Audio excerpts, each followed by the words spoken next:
Hello and welcome. Thank you so much for checking out my channel. My name is Shane Walls and I've been a professional photographer for nearly 20 years. And over that time, I've been shooting with the Phase 1 camera system. Its image quality is absolutely incredible. Its build quality, industry leading, they're built to last. Their software, also industry leading, the most amazing software you could get out of a digital back. With that all being said, why now am I thinking of switching to the Hasselblad digital back? Here are 5 reasons on why. Reason 1, its ability to be interchangeable with so many different types of camera, new and old. Now, I'm an ALPA camera shooter, which whom Phase 1 used to partner with before they started making their own camera bodies and lenses.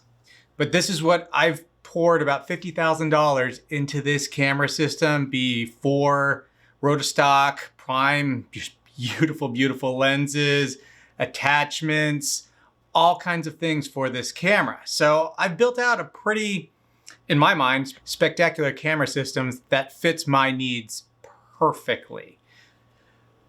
The Hasselblad, I can connect to this camera with one cord, no fuss, no muss.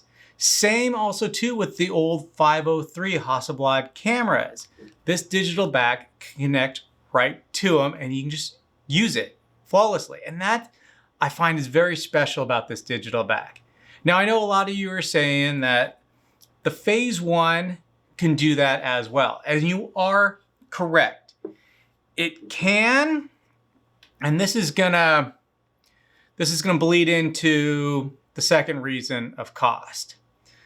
The Phase 1 can also link to my ALPA system. I had it for the longest time. This is my personal digital back that I can hook to this camera. However, though, the newer Phase 1 systems are working with what's called an X shutter. I don't want to go too much down that road with X shutter and Copal lenses. I'll talk for hours about it.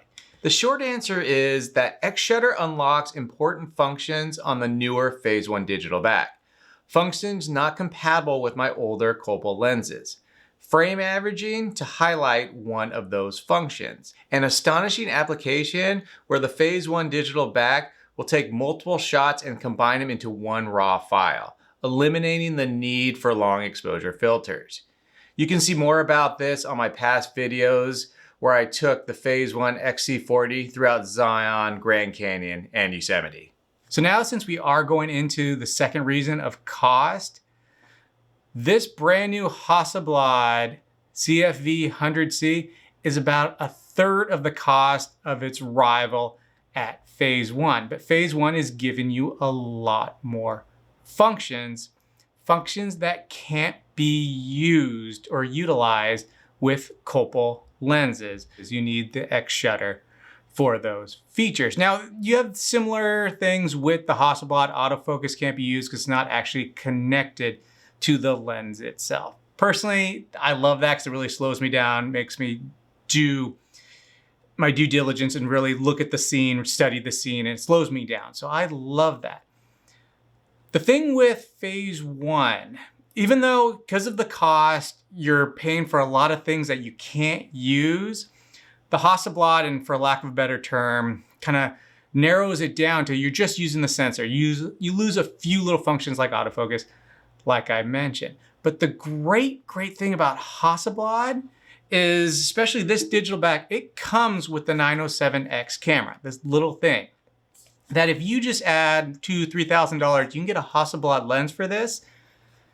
Then this Hasselblad is fully functional. You can use all it has, all the software, autofocus, all those little special things. It's now usable.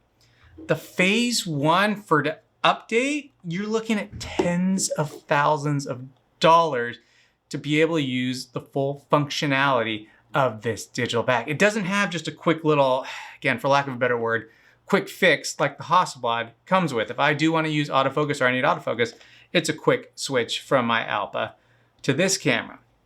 The Phase 1, I mean, you're looking at, to get a X shutter, you're looking at $10,000 plus the camera body, you're looking at $6,000 or $7,000. So you're looking nearly $20,000 with taxes just to fully be able to use this digital back, all the functionality, which the functionality is absolutely incredible what this camera can do. But in this day and age, the cost being 3 times more plus then you need the camera body to do that, it's getting pretty absorbent. And just to mention too, because I know some people are talking to the screen, you can upgrade these lenses, the Copal lenses, the Rotostock, to X shutter. It's about $5,000. The reason I'm not doing that is I still shoot all my black and whites on film. And with X shutter, I couldn't use my film back. So that's the main reason why. So Hasselblad just did a little bit better job of incorporating everything at a less expensive price, given you're getting a lot more. And don't get me wrong, in a perfect world, I was making millions and millions of dollars selling my photography, I'd be shooting all phase 1 gear. Definitely. But that's not the world we're living in, especially now. I'm running a small business here. My gallery's in Laguna Beach, California. The way I'm thinking at it as a small business owner, this camera is about $10,000 to upgrade to the newer version. Again, this is my old one, but to new version, it's going to cost me about $40,000 to $50,000. That means I have to pass that cost on to the consumer. I can't eat that. So that's another reason why Hasselblad is looking pretty special in that way. Reason number 3 why I'm thinking of switching from phase 1 to Hasselblad is the aesthetics, just the look of the digital back. Now I know this isn't that important, but when you're out in the field, it's been 10 days, you haven't showered, you're tired, maybe you haven't gotten the perfect shot, it is nice to look down at something just design-wise. It's so pretty, unique, history behind it. It's the idea of using such an elegant piece of equipment that is durable and captures such amazing image quality. It's a nice reprieve when you're out in the wilderness. Just give it a quick look. Look at this with the ALPA camera system. This is the best looking camera in the world. Now, it may look pretty. Once again, the phase 1 I think is a little bit better water sealed or sealed for the weather. In real world applications, I'm not too worried about that. I will put these through hell, both of them. And this one has really been through hell. But you got to think of it as when you or me are out in the field, the biggest thing about protecting your camera is the front of the lens. And now with these new digital backs, the back of the screen so you can read the histogram. So either way, if I'm taking out the camera, it's going to be under an umbrella. It's going to be wrapped in a plastic. So I'm not too worried maybe if I'm hiking with it, but even then, you got to keep the lens dry. That means keeping the whole camera dry. Reason number 4, and it's a simple one. As simple as a moving back screen. This little 20, 30, maybe even 40 degree tilt, it is extremely helpful. The phase 1 digital backs, even the new ones, don't have this. And again, when I'm out on a 10-day expedition, I'm camping, the last thing I want to do is get on a knee, lay in the mud, get dirty just so I can see perfectly the back of the digital bag, see the histogram, see what I need to see. This quick little flip is extremely helpful just for the low angles, just that little click up so I don't need to get my knees dirty. I don't need to get my pants dirty knowing I'm gonna have to wear them for 2 or 3 more days. It's a very helpful little trick in that way that the phase 1 doesn't have. And even just playing with this camera over the last couple days, I found it extremely useful. Now I should make this pretty clear, having mentioned all of that, this Hasselblad, the CFV 100C, is on thin ice with me. If you follow my channel, you know I'm gonna be doing an epic photography project coming up here, and I'm looking to take the best possible gear I can for this year. There'll be more on it coming up. I do favor the phase 1, but over the next months, I'm gonna be testing this digital back out. If it proves itself, it's going with me. But if it does fall short, it's immediately back to phase one. So make sure you do hit subscribe to follow all these testing of this digital back. 'Cause there's a lot going for this back. Amazing image quality. I would have to say at least 99% on par with the phase one digital back, given the phase one does have an actual bigger sensor. And it's not technically true, but this, if you look at it in the way of 35mm, this is a cropped medium format sensor. The phase one does have a full sensor, so that does help it out a little bit. But I'm really after this new BSI chip. It's absolutely incredible. And this new dynamic range is what I'm after. That's the whole reason I am upgrading. I want more dynamic range. Megapixels, I can take it or leave it. I can work with 50, 100, 150. I can work with all those, and as long as the pixel's a good size, which that's why I use medium format, I can work with that. It's the dynamic range that's really, really important to me. And reason number 5, notoriety. Now that might sound a little silly, but think about it. And from my personal experience, almost all quote unquote photographers, semi-professional, amateur, of course professionals, know Hasselblad. They do a lot of research about it. They use it. Very few, and again, that same list, professionals, amateurs, quasi-professionals, a lot of them don't know phase one.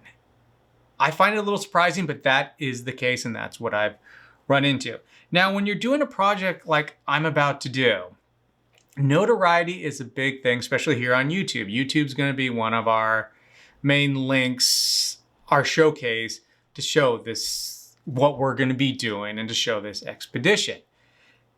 More people, and look on Google Trends, Hasselblad, it's almost 10 to 1. The Hasselblad name, it has more history. It's been around a lot longer. It's searched a lot more. That's going to help us in this expedition get views, sponsorship, because it's more relatable, and it's more obtainable price-wise. So more people are looking at Hasselblad. And Hasselblad also too recently has done a great job of getting the marketing. These digital backs, the 100C, I think are about 2 years old. They did the 50 3 or 4 years ago, but they've done a great job of almost even flooding the market. So many people who didn't know what Hasselblad was before do now. Younger photographers coming up. But that's going to be important for us to get sponsorship and to get more eyes, more views on our goal, on what this whole expedition is about, which we'll be talking more about here in the near future on this channel. So either way, you can't go wrong with either one of these digital backs. Both these companies are industry leading, incredible image quality, build quality. I am doing the ultimate nitpicking.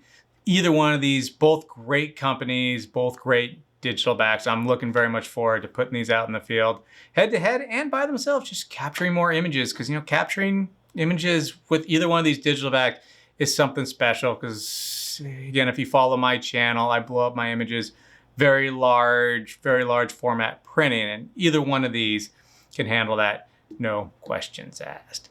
Thank you so much for watching. Again, you want to see more of this content, we're going to be doing a lot, and over the next year or two, we're going to have some incredible travel, camera, tool watches, some incredible footage, content coming out here. So make sure to give us a like. It helps a small channel out, or we're going to work on growing this channel. So subscribe to help grow this channel. And if you have any questions, leave them in the comment below. I'll do my best to get to them.